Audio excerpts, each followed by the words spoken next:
I will be suffering the fate of creating 100 drawings within 24 hours. It is pretty feasible if you crunch the numbers. I just want to know if there's any real benefit to creating that many drawings in a day. Realistically, can I actually improve? Can I recommend this? Can my sanity survive inking for 24 hours? I created a guideline to define and determine what success is in this 24-hour context. Number one, define my goal for the day. Number two, make a massive reference sheet, which I already did. Number three, draw and don't go crazy. Number four, make a before and after piece that had that visual comparison at the end of the video. For the day, I'm going to focus on something narrow like facial expressions. I don't want to focus on something broad that has a lot of elements to it because it's going to be hard to kind of gauge the success at the end of the videos. Drawing these first few faces really humbled me, dog. Emotions are hard.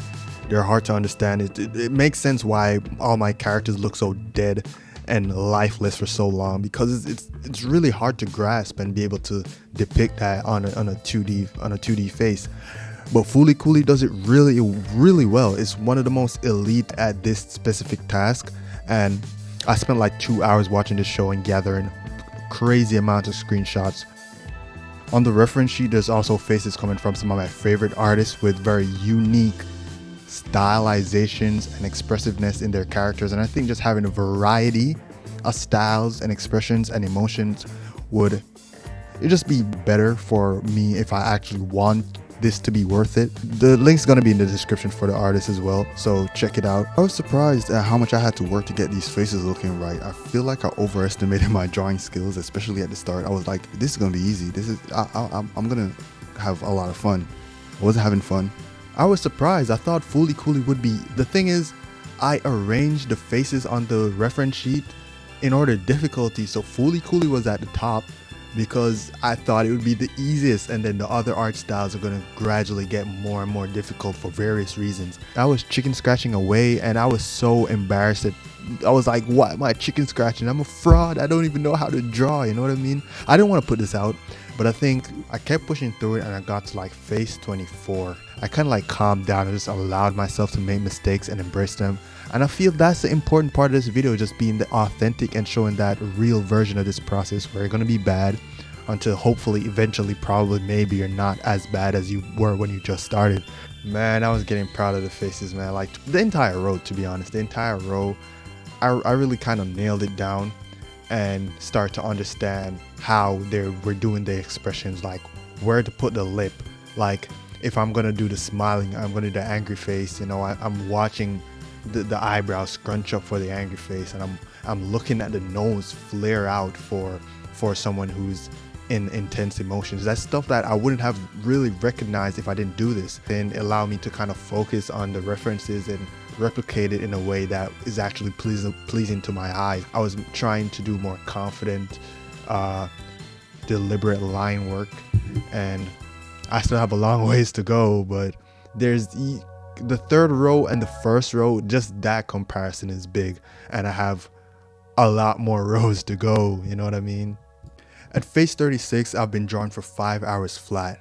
I'm restless and itching uncontrollably, but that's the extent to the challenges I've faced so far, and that is amazing. It's crazy how no one else has been documenting this process because it's been going swimmingly.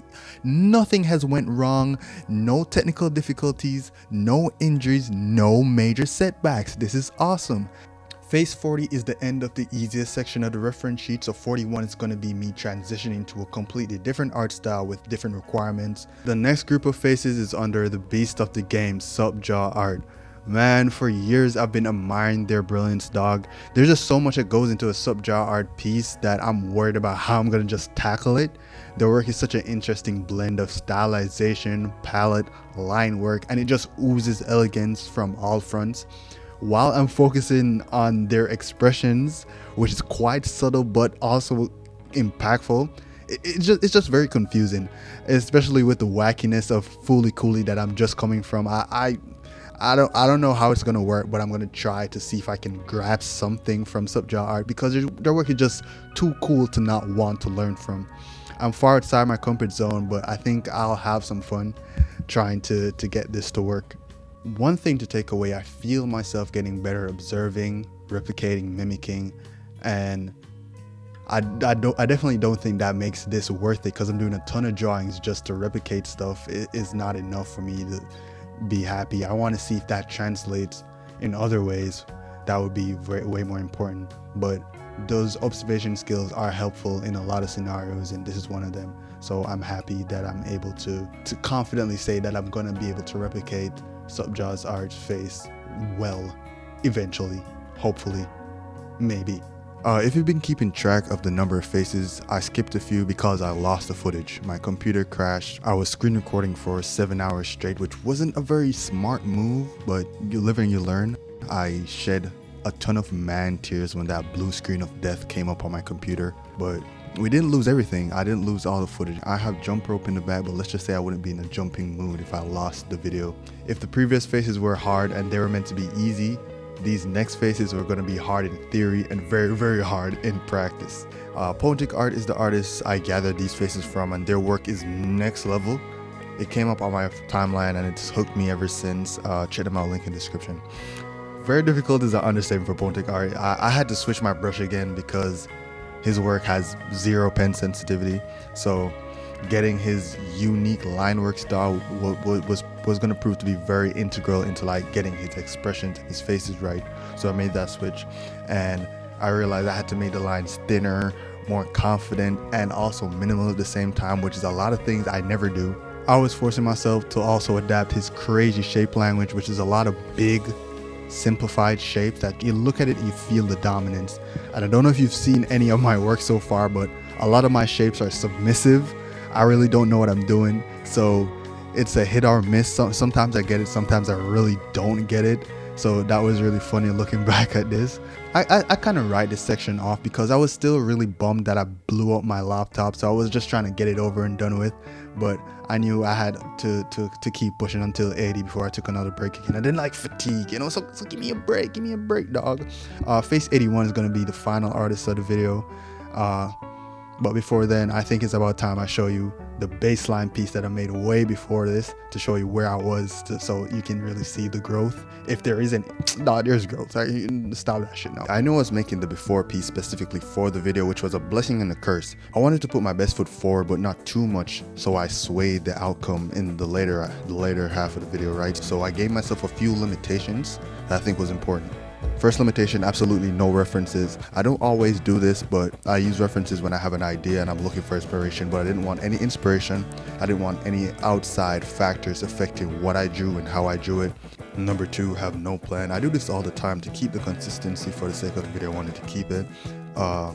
I didn't want to sway any results by changing this, and I usually just draw shapes and lines until something comes to me, and it feels like magic, like I'm building up the piece as I go, and I add ideas and take them away, and it all happens together, and it's really fun. I have no idea what I'm going to create at the beginning, and at the end I'm always surprised. So it's not very professional, but it's what makes drawing fun for me. Third limitation, 3-hour time limit. I didn't want to spend too much time on it. I did, however, go over 3 hours, probably spend like an extra hour on it because like I suck. Fourth limitation, make the piece expressive, which is my goal for the video. And it's kind of deeper than that. I want to like the piece to evoke an emotion, a thought, and I want the character itself to be expressive as well. So that's what I wanted. There we go. These last 20 group of faces, they hit different. They're from the artist Cutie Cosmo. Skills are out of this world, bro, when it comes to emphasizing faces, lips, eyes, noses, these intricate angles and expressions, just creative portraits in general. It doesn't get much better than Cutie Cosmo, and his art is kind of symbolic in my journey because it's a testament how far I've come to be in a place where I feel like I'm confident in trying to replicate a lot of his works. So I really appreciate this artist, and I think you should check him out and check out every artist on this video. I have to say that over and over again because I felt like the generative AI copying their work and putting on a reference sheet and then redrawing it wasn't a very nice feeling, but I guess it's for study, so it could be fine, but let me know if it's not fine. I'll apologize. I realized I just latched on to his facial expressions, his facial proportions really easily, and I knew I was in for an unbelievable run of faces. Deep down, I feel like a better artist, I'm gonna be honest, but I have to remain very humble because this isn't my work. It's not my work in the slightest. It's a glorified redraw, if anything. It has helped me grow, and I feel it, but can it translate outside of this box I'm studying in? After the stress of the 100 faces, dog, I rested for 2 days straight before I got right back to it and did the final piece. I gave myself the same limitations and criteria that I did as before, and that is no reference, no plan, 3 hours to work with to make something expressive and evoke emotion. What changed? For me, I think a lot. Like I woke up with spidey senses, that's how I felt. And then the senses I had before, like I was using them in new innovative ways. Like I could taste music and smell racism. That's the closest thing I can describe it with. Like I just felt like I had new access that I didn't before. It's a trippy feeling because I remember the grind to get through those 100 faces quite clearly. I remember the taste of blood in my mouth when my computer crashed and I lost my footage. Even the first piece, I remember it like it was yesterday. But now I feel like a completely new artist with new skills and new understanding. Doing all the observation and drawing and repetition really expanded my visual library, and I felt that change when I was on the canvas. Something I noticed in the before piece, I made the face and I was trying to evoke emotions, but I couldn't. So what I did, I was adding details to the piece to kind of add emotions that way as I went along. But in the final piece, I made the character with emotion, and the details I added were there to enhance what was already there, not necessarily pulling all the weight, if that makes sense. I don't know. I might be blowing this out of proportion, but it feels like a major change to me, man. The awesome thing about this is its adjustability. Like anyone can do this challenge. All you need is your weakness. It might be perspective, might be rendering. Just make the necessary tweaks you need for it and your skill level, and you will see growth. You don't even have to be dumb like me. You can slow down. Spread it over a week, and properly absorb what you need, and you reap far more benefits than I did. This was worth it for me, and I'm sure it's gonna be worth it for you. You should try it, and let me know what you think, dog. Like and subscribe, share your comments, your ideas, your questions, and I'll respond to everyone. This is Sketch Reviews. Peace.